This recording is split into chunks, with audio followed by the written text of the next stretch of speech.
For a long time, I've held this value of community service, and I really attribute that seed being planted by my high school teacher, Mr. Richard Navies. He taught African American history. I attended Berkeley High, and we had the first African American Studies department in the country that was established in 1968. Part of learning about our history was learning about the value of giving back. So no matter what path you were to take in life, the idea is that you would go on and develop skills and knowledge, and that you would then return back to your community to return it forward.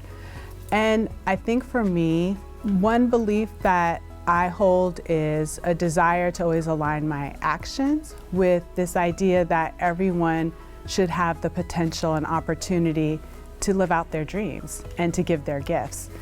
And I never in a million years would have envisioned that math would have been the pathway that would allow me to realize that dream, but it did. I had the opportunity to attend a historically black college for women, Spelman College in Atlanta, Georgia. I had a professor who came up to me one day after math class and just said that she felt like I should consider changing my major to math and engineering.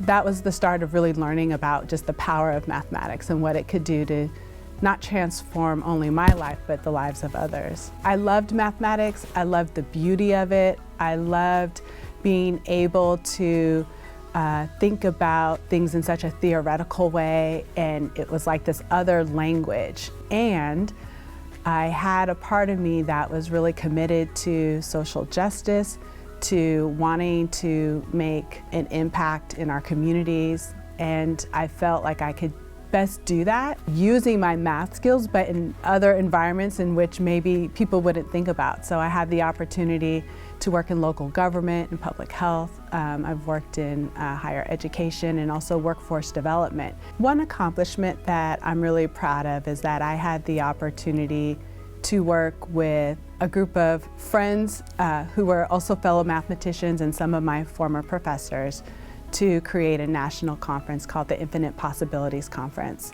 And this was a conference that was designed specifically for women of color, BIPOC women in mathematics and statistics. This was something that gave us an opportunity to create a sense of belonging for women who often feel isolated in the field. You know, celebrate the fact that they're mathematicians, but also feel like they can relate and connect and can identify with the other women in the room. Another event that was really exciting, we had the opportunity to bring to the Joint Mathematics Meetings, which is the biggest math conference around. We had the opportunity to bring Margaret Shetterly, who is the author of Hidden Figures, to be a part of a panel just as her film was being released on her book. It was such a full circle moment to really see that we could be a part of highlighting the story of Black women mathematicians. It was just so incredible to see how much the broader math community was really invested in hearing about this story of Black women mathematicians during the space race. And so that was definitely a high moment for me.